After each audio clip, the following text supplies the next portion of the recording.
I'm Dan Cronin. And I'm Becca Fishman. And you're stuck here with us on the Marooned.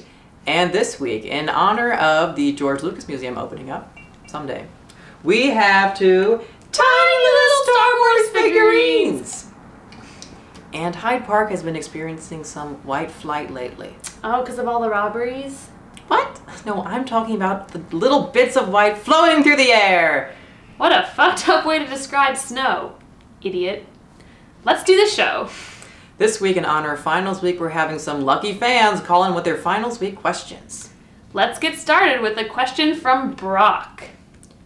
I'm really stressed about Finals Week. How can I stay calm and relaxed this week? Well, Brock, the university has some great programs for reducing stress during Finals Week. That they do. You can have that overly friendly and oily kid from Stress Busters run his clammy hands up and down your tense back. And if that's not your thing, you can always go to Pet Love and play with dogs that don't have homes. And then there's Midnight Breakfast, where the university gives you a once-in-a-quarter chance to walk to Hutch in the cold at midnight and eat the cheapest food to mass-produce after pasta, even though that same food is served at fourth meal every night. Time for our next question. Lisa B. I'm bored of studying in the reg. Where do I go? Creerar. Dan, you can do even better than that! The university also has programs that allow you to study in fun places. You can stay alert and study on 63rd and King. But study in groups. And the university has a new initiative where you can study at a sporting event. In a statement released, the university said, "Fine, study at a sporting event if you want. Just go in some capacity, please." Let's hear from Carla for our next question. Every Finals Week, the Wi-Fi in the reg doesn't work, and I can't do my really important work. Well, Carla, there's a simple fix for that. Go around with your water bottle and pour water on other students' computers to destroy them. Less Wi-Fi for them, more for you. Now we have George on the line. I have to write a 10-page final paper, but I only have 5 pages. What do I do?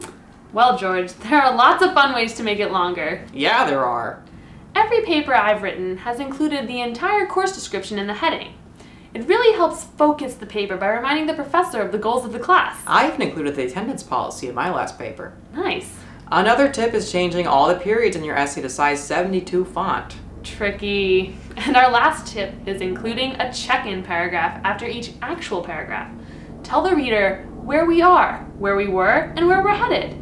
For even more space, include an actual map and diagram. And finally, ask them what they think about the language and how are you doing?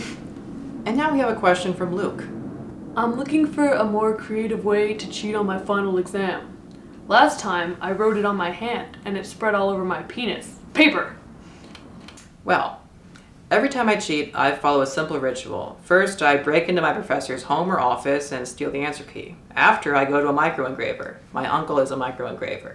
And I have him engrave the entire answer key onto my glasses.